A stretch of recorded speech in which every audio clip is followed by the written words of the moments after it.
Hello, I'm Alison Silby and I'm the English Specialism lead on the BEd primary course in education.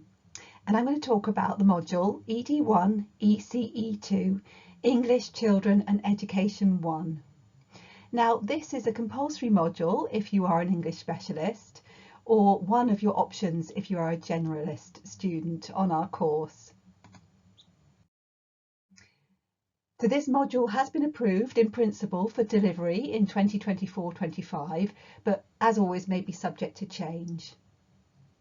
So the core purpose behind the module is to broaden and deepen your knowledge of children's literature in all its different forms, because we know that the best teaching is done when teachers have a deep understanding of children's literature.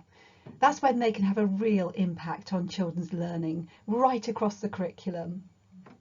So you can see there some of our module aims. We want to introduce you to the wonderful world of children's literature so that your knowledge will broaden and you'll be able to encourage children to read for pleasure in your classrooms. And we know that reading for pleasure really ends in children making enormous progress across the curriculum and in their lives. We're also going to look at the impact of stories and poetry on the development of children's literacy in the classroom.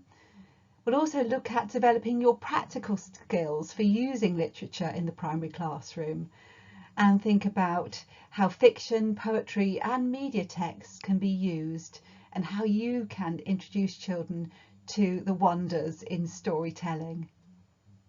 We'll start the module with looking at the origins of story, looking at how stories were developed, how at first they were told orally, gathering together as families and groups in their communities. They were used as origin stories so that people could understand why they were in the world and the meaning behind it. They were also used to help socialise children into communities. We'll explore recurring themes and motifs in traditional tales and see how they evolved across the years. After that, we're going to look at fairy tale. Now, fairy tale is an extremely interesting genre to study because it's taught in the primary classroom. But do you know where it all started? Fairy tales are very different now than they were hundreds of years ago. So we try to get back to the very original stories.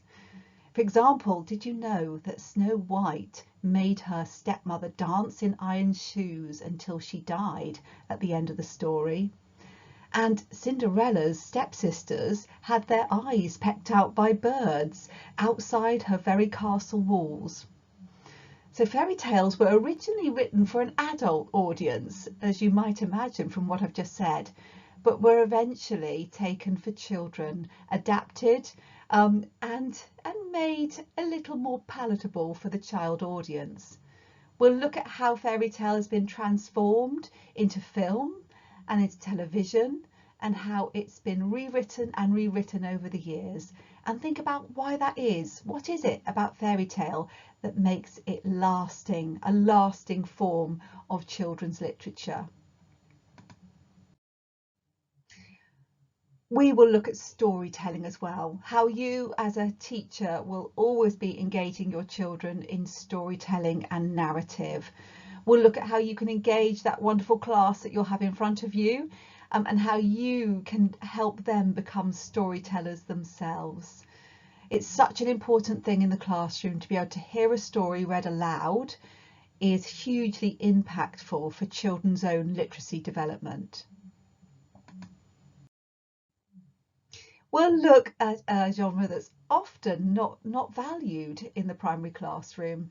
We'll look at picture books. Now, picture books can be used to great impact from the very early years all the way up to year 6. So we'll look at how children can develop their narrative literacy by reading the pictures as well as the text, how pictures and text can work together and sometimes bring two very different stories together. We'll look at how children can analyse signs and symbols in picture books, how certain colours, motifs, tropes represent different things, how it helps children understand what the author's intent is with the literature that they're presenting.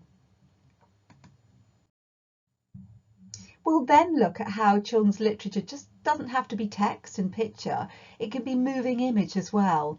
So we'll look at how children can read media texts, how these things come together to develop children's narrative literacy even further by studying and analysing use of moving image to create narrative and story. And then we'll finish by developing your confidence to read and write and share and enthuse children with poetry. We'll look at different forms of poetry that you might use in the primary classroom and how you might teach it, and also how you might encourage the children to perform poetry as an oral form of literature. So you can see we cover a wide range of children's literature in this module. And as I said at the beginning, this is a compulsory module if you're an English specialist, but one of the optional modules if you're a generalist. So I hope to see you very soon at the University of Reading.